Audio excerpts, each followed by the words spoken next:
Assalamu alaikum warahmatullahi wabarakatuh. Welcome to the online class. Today you have social and I am your teacher Shakira. So we'll be seeing civics and the topic is forms of government. So you may be very familiar with this topic government. So we'll see the different types and which is the important among these and which government is being followed by our country. So we have various types of government: democracy, monarchy, theocracy, aristocracy, republic, oligarchy. So let us see one by one in detail. The first one, aristocracy. So you can see in the picture a man is holding a bundle of dollars.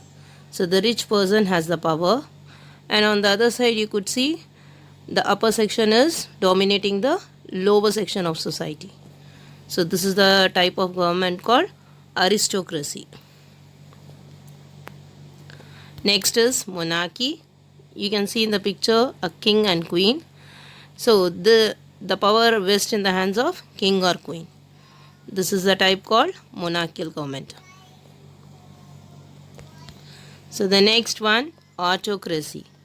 Autocracy, as you can see in the picture, one man has the full absolute power. So this type of government is called as autocracy. Oligarchy. So few people are having the control of either the country or the organization. Oligarchy. Theocracy. So you can see it is a religious government. You can see in the picture Pope, a priest. So he will have the full control. He will be heading the country. Next is democracy. So you may be aware of this. Our country, India, follows this democratic government. We do the voting and the majority party rules the government. Next, the final one is republic, wherein the same elected representative has the supreme power, but it is different from the monarch.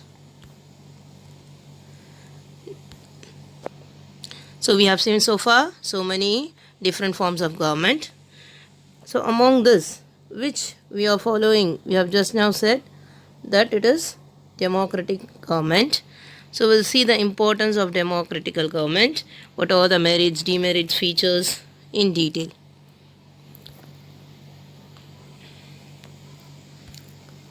So this is the word democracy derived from the Greek. Demos means people, kratia means rule. So the word democracy means power of the people. So the people has the power to vote. They do the voting. Since the people are voting the representatives, they are accountable to them. So the power vests in the hands of people in case of democratical government. Now, do you remember the definition? Yes, of the people, by the people, for the people. Can you guess who said this? This has been defined by our President of USA, one of the President of USA, Abraham Lincoln. So make a note of this. So now, what is the important features of democracy? So we are maintaining equality, justice. We are able to resolve the conflicts among the various communities. The rulers are being edited by the people. The elected representatives makes the major decision. We have a fair manner of election. So we do this election at regular intervals. And one person, one vote only. Rule of law. This is an important feature in democracy. In no other forms of government you can find rule of law. So in democracy you have two types. One is direct and the other one is indirect. So direct democracy, you can see in the picture, there is no in between the intermediator. Directly the people are participating in the government. And in the indirect, people are voting an elected representative. Those who are doing the participation in the government on behalf of the people. So they do for the welfare of the public. So merits and demerits. So obviously in every part you have pros and cons. So first of all, we'll see the demerits. So people, those who have been elected, they are more accountable, and there is a quality of decision making.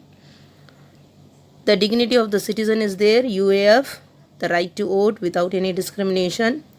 And in case if we go wrong, we are able to change our government. We have that power. Now, the demerits.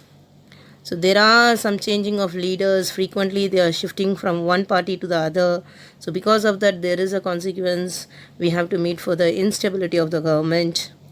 And the decision, sometimes it may be taking a long process. Immediate action has not been done. And the decisions taken by the leaders, sometimes it may be profitable for them, not for the welfare of the public. And the most important, during the electoral competition, there are some chances of corruption. So we need to overcome this so that we can gain the merits of democracy. Now, in the democratic government, we have two forms. One is a parliamentary form, the other one is presidential form. What we follow in India is the parliamentary form, wherein we have the election and the elected representatives are making the legislature and executing the laws. But here in the presidential form, one supreme power, the president, he is making the execution of laws and maintaining the lawmaking body. So now, India, we have a parliamentary form of democracy. Hope you can identify this picture. Yes, it's a parliament. And we have two houses in this, Lok Sabha, Rajya Sabha. And we follow 5 basic principles in our constitution. Sovereign, socialist, secular, democratic, republic. You might have read in that constitution. So we have the most important feature. The citizen of India, without any discrimination, has the power to vote. So election is being done by the Election Commission of India. At the national level, President is there who appoints the Prime Minister, who has been received the majority votes in the Lok Sabha. So various other processes are there in the nomination. So you will be learning that in detail in the later classes. Now let us quickly go for the challenges and success of democracy.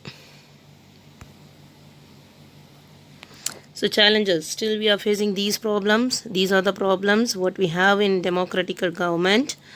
So you could see, though we are being educated, our digitalized, modernized country is there, but still we are facing these inequality, injustice, discrimination, corruption, criminalization, political violence due to some factors in some of the corners of the country India. So we need to overcome this. Inshallah, we have to get a proper political party and honest leaders, those who will make changes in this democratic government.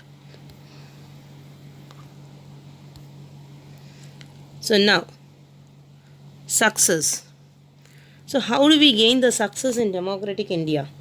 See, we have diverse communities, so we are able to maintain the communal harmony with the feeling of tolerance.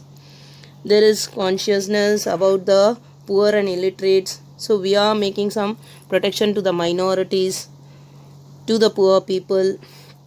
We give the privileges not only for the rich and high class people, but also the first preference, the major privileges are being given to the lower caste people so that they can come up in their life. So this is an important essential feature what we have in democracy, and this makes our democratic government into a major success. And the most important, powerful and responsible opposition. So opposition party, they are always having an eye check to the ruling party so that the ruling party should not become a dictatorship. So inshallah, your class got over. So hope you have understood everything. You will be able to do some question answers and one words what I will be posting later. So try to complete those assessments and get prepared for a test. Inshallah, in the next class you will have a small test in this chapter, forms of government.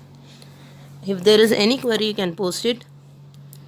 And also try to make the answers as soon as possible so that you can quickly start for the preparation for test. Hope you will cooperate. Jazakallah khair. Assalamu alaikum wa rahmatullahi wa barakatuh.